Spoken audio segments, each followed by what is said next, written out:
Cement दख'रा दुलाराय बर' फरायसा आफाद आरो गंथाम हायार सेकेन्डारि आरो गंनै कलेज जों मोनसे फरायसालि फरायसा जथुम मोनसे लानाय जादों।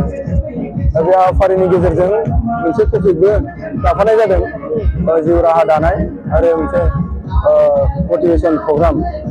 दा बे हाबाफारिनि गेजेराव आं बेखौनो खावलायनो नागिरदों, जोंनि जि फरायसा दङ जायफोरा हायार सेकेन्डारि कलेज फरायगासिनो दङ, दा बिथांमोना जि समाव गावनि जिउ राहा दानानै लानांगौ बे समखौ ओरैनो हगारहरनाङा।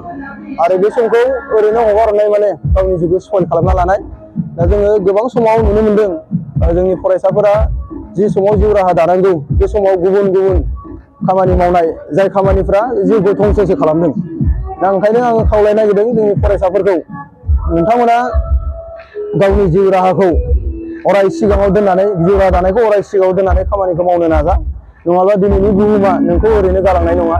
दिनैनि बुहुमाव बयबो खारगासिनो दङ, जों बयबो मिथिगौ। बे खारनायाव नोंबो खारफानांगोन, आंबो खारफानांगोन। नङाब्ला बे खारनायनि भिराव जोङो गुबुनजों गाफ्लेलांजागोन।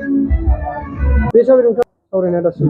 दा बे बेलायाव बर' कछारी वेलफेयार अट'नमास काउन्सिल, दा बिनि थाखाय गभर्नमेन्टजों सावरायनायाथ' जागासिनो दङ, आसाम गभर्नमेन्टजों। दा बेयाव मेइन खामानिया जोंना भिलेज नटिफिकेसन थाबाय आरो कनस्टिटुएन्सि बानायनांगौ आरो इलेक्सन बानायनांगौ।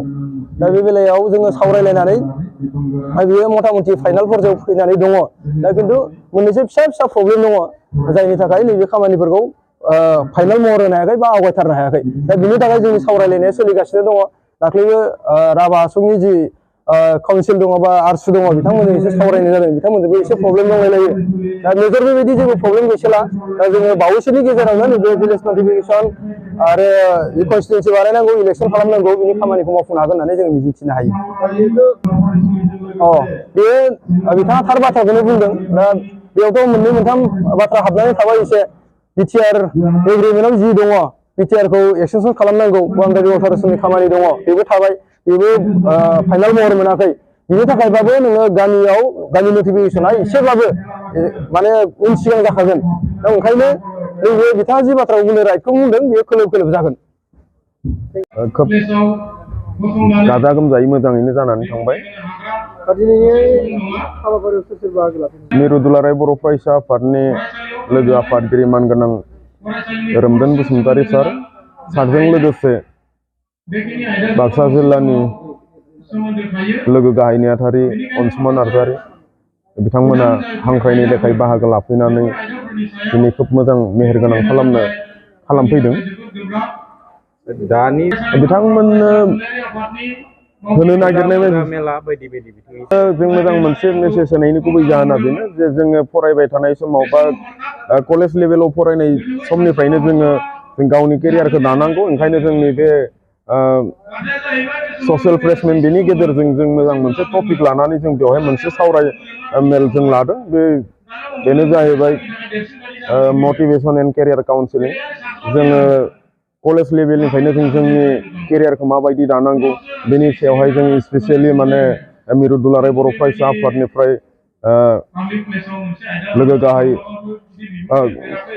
लोगो आफाद मानगोनां रोमदोन बसुमतारी बिथांखौ जों मोननो हादों। आरो दिनैनि बे बुब्लियाव आं बुंगोन बेखौनो थोंजोङै, जोंनि लाइमोन सेंग्रा सिख्ला बा जोंनि कलेज फरायफुबाय थानाय फरायसा फरायसुलिफोरनि जा मोनसे थासारि, बेयो खोब मोजां नङा।